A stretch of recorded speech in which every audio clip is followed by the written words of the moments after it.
Back to Southeast Texas, Julie Malancon, Shane Howard, Kent Walston joining us with a quick word here on why the super committee failed so miserably, broke down in the talks, even at the end. 2 months worth of intense negotiations went nowhere.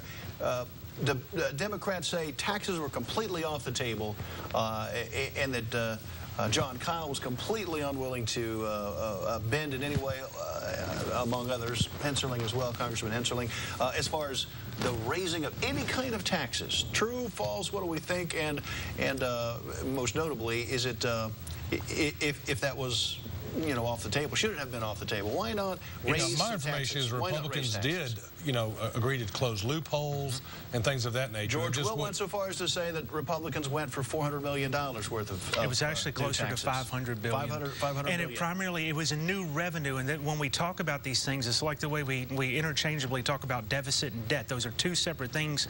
Accumulation of deficits builds a debt. The same thing when we talk about increasing revenue. Does revenue generation have to be a part of any serious discussion? Well, obviously it does, because you have to generate revenue in order to pay for the things that government does. What we fundamentally fail to discuss is what government ought to be doing in the first place.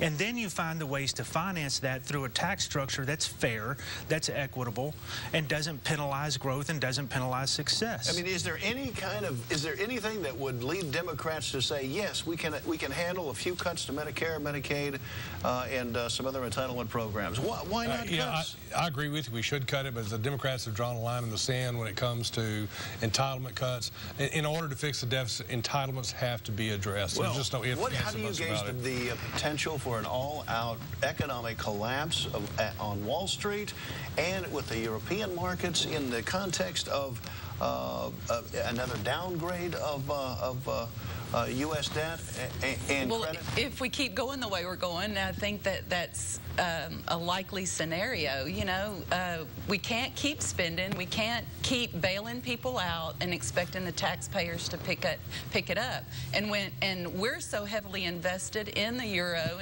and over there that when those countries start falling, you know, it's going to happen here, too. Quick points. Illegal immigration. Does it appear that Newt Gingrich, the former House Speaker, is a friend to illegal immigration? No. Was that an amnesty question that he was asked and answered? You know, if we have to categorize it and put it in some box and everything, I'm sure that people could look at it that way. The question becomes, whenever you have tens of millions of people who are here in the country illegally, we're a decent country of decent people, the last thing that's going to happen is a quote-unquote roundup, no matter what people on the left say is going on with all these illegal immigration proposals. That is not what has taken place. And so Newt Gingrich, in fine form as usual, is trying to come up with solutions to the existing problem and mitigate for future problems. Should the U.S. be backing Israel in these new threats? I take them as threats to potentially attack the nuclear program of the Iranians. Should the U.S. be backing Israel in that context? Should we be doing more? New sanctions have been leveled, but is it enough? And should the U.S. be considering military action? But sanctions aren't working because China and Russia do a lot of business with Iran. They're not going to play with us. And so the sanctions are in Turkey, too. I mean, recently there was 2 businesses or companies in Turkey that were indicted for, you know, going under the sanctions and delivering things to Iran. And that stuff's going on in Turkey. Turkey has been real responsive to Iran and helping Iran.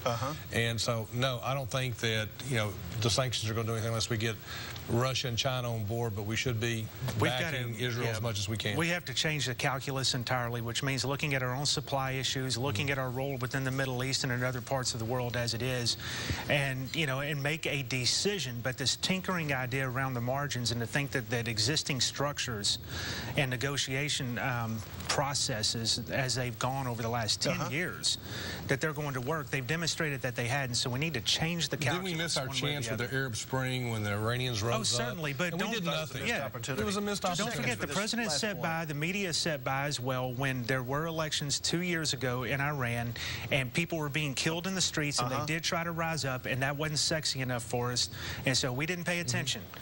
We didn't come along until the Occupy Wall Street movement, has it lost its effectiveness? It has. The American people are not buying that bunch. You know, they're on Wall Street when they should be on Capitol Hill. That's where you want them. That's where you want them. Southeast Texas Weekly continues. Get after it, girl. Southeast Texas Weekly continues in just seconds. Happy Thanksgiving.